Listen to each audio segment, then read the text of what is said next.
Welcome to the Real News Network. I'm Dharna Noor. New statistics from the US Census Bureau have raised hopes that the economy is finally recovering from the 2008 crash. The figures released on Tuesday show that the US median household income has gone up by 5.2% between 2014 and 2015, putting it at $56,516. They also showed a 1.2% decrease in the official poverty rate. These figures are being heralded as a victory for the American middle class, but are average Americans really benefiting? Joining us from New York City to discuss this is Richard Wolff. Richard is a professor of economics emeritus at the University of Massachusetts Amherst and currently a visiting professor of the graduate program in international affairs at the New School University in New York.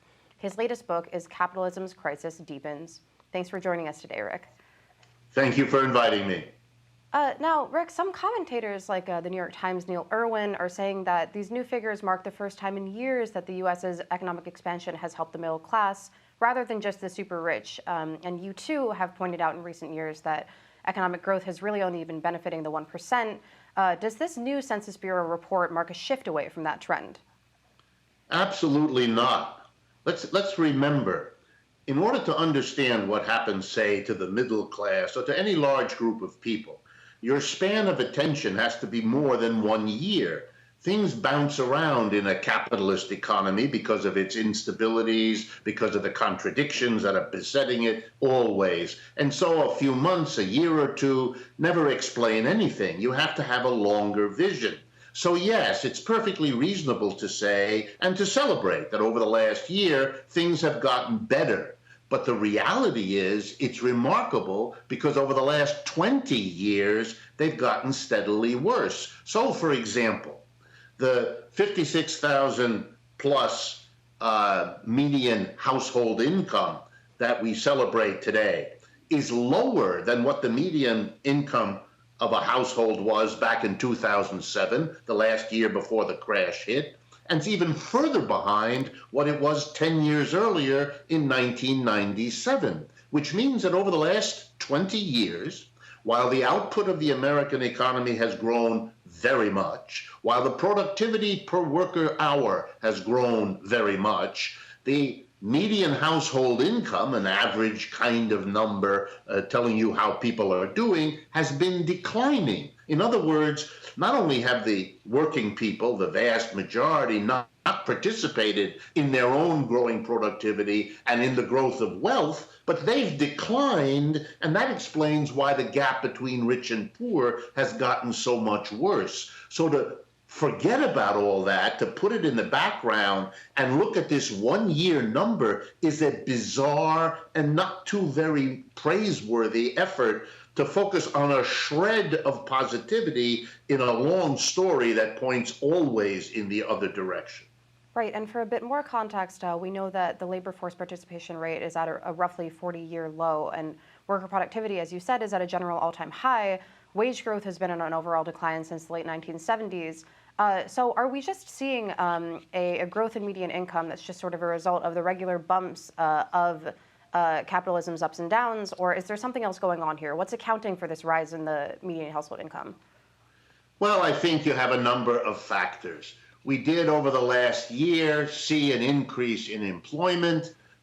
You're right that the stunning reality really isn't so much that as it is the millions of Americans who've dropped out of the labor force because they're so depressed about their opportunities there and their prospects. But if you put together a low rate of inflation and a little bit of pressure on money wages to go up, then you can have a good year. I would remind everyone that this last Friday's statistics from the Bureau of Labor Statistics about real wages shows that over the last month they've gone down again. Again, a month doesn't prove anything, but it sure suggests that the very terrible stagnation of wages in America, which explains why we're at a 20-year low in terms of the median household income, that is not going away anytime soon. And even with rising employment, the kinds of jobs people are getting means that the real wages are actually going down of the American people. And it's worth noting that this growth, that the actual growth in the median income has not affected all populations equally. Rural areas in the industrial Rust Belt and Appalachia, for instance, haven't really experienced the same rate of growth as major metropolitan areas and their suburbs. Why is this? What accounts for this disparity? Well, I think you'd see a number of disparities. You'd see the rural-urban disparity. You obviously see the white versus African American and Hispanic disparity. But I think the biggest one to focus on is the fact that these average numbers and these median numbers don't foreground for us the fact that if you took away the top 5 or 10% of wage earners, salary earners, or anything else, then you would quickly see how deteriorated are the situations for most other people. I mean, let me give you one example. Most of the jobs lost in the depressed, almost now decade, 2007, the crash really began, and we're getting close to 2017. So we're really looking at a lost decade during which the number of jobs lost is enormous. But even if you look at the jobs recovered, over and over again, you see that a job that was secure, a job that had good benefits, and a job at a high wage gave way for the same person to have to go back to work at a job with less security, less benefits, and lower wages. That's what's really fueling, on the left, the support for Bernie Sanders, on the right, the support for Trump, as symbols of wanting to get away from a status quo that is, for the mass of people, very bad news one year after the next. Now, this new Harvard Business School report says that the growth of the U.S. economy is slowed by the failure of the Obama administration and the Republican-led Congress to work together to improve things like healthcare and education policy, tax laws, business regulation. Do you see any truth to this? With the presidential election swiftly approaching, as you said, how should we remember Obama's 8 years of presidency with regard to economic growth? Let me start by commenting on the Harvard Business School report. You know, capitalism has been the dominant system of the world economy increasingly across the last 300 years. Started in England, spread to Europe, and is now global. That system is extraordinarily unstable. It has an economic downturn every 3 to 7 years. Every 20 to 30, it's a really bad one. And then if you look at the 1930s, or the one we're still in that crashed in 2008, you can see that that instability is sometimes catastrophic in terms of its global impact. Therefore, it has always led people to confront the problem, maybe the system we have with such instability, and put aside the question of the inequality that it breeds. Maybe the system is the problem. This frightens a lot of folks. They don't even want to go in that direction, let alone pursue it. So they look for alternative explanations. And one of the most durable, one of the oldest, is the notion there's nothing wrong with the system. It's just the government that's the problem. So you have the libertarians who literally blame everything they don't like on the government. Then you have the partisans. For them, it's the Republicans or the Democrats. And then you have the Harvard Business Review and the Harvard Business School, who like to make it a more balanced argument, so it isn't the Republicans or the Democrats, it's both of them in gridlock, if only the government were better. My response is stop looking outside of a dysfunctional system and finally be honest enough. The Cold War's behind us. There is no Soviet Union you have to worry about. Why don't you finally face up to the criticism of capitalism as a system, which is as old as capitalism itself, and maybe think about whether there are structural dimensions here that are the problem of our economy and that may shed a lot of light on why the government is gridlocked or why the government behaves the way it does.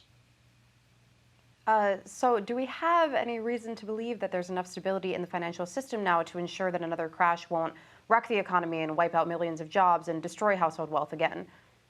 Well, to tell you the truth, and here I'll take off my hat as a professional economist and just be an American citizen.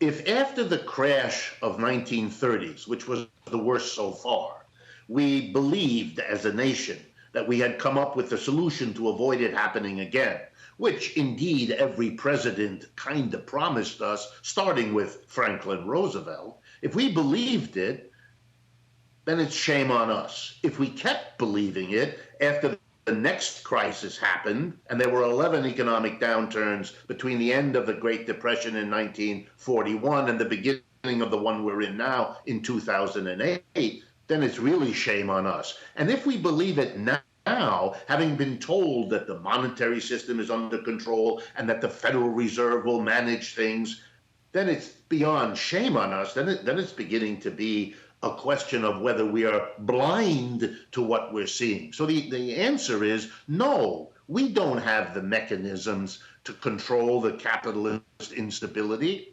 Capitalist people who like capitalism, have been trying to avoid economic downturns for 300 years. They were very smart people. They meant to solve that problem. They haven't been able to. That's why we now see 8 years after the latest one that wasn't supposed to happen, that we can't get monetary policy to solve the problem. We're now having negative interest rates. We haven't seen that most of the history of the last 300 years. Things are desperate to hold on to an economy because, in part, we won't have a national debate about whether capitalism is a system whose internal dysfunctionality maybe means we've come to the point where we ought to talk about alternative systems because it's urgent. Well, Rick, thanks so much for joining us to pick apart some of these new statistics, and we hope to talk to you again soon to talk more about some of those solutions that you've just mentioned. My pleasure, and I'd love to talk about those alternatives and why we ought to pay attention to them. And thank you for joining us on the Real News Network.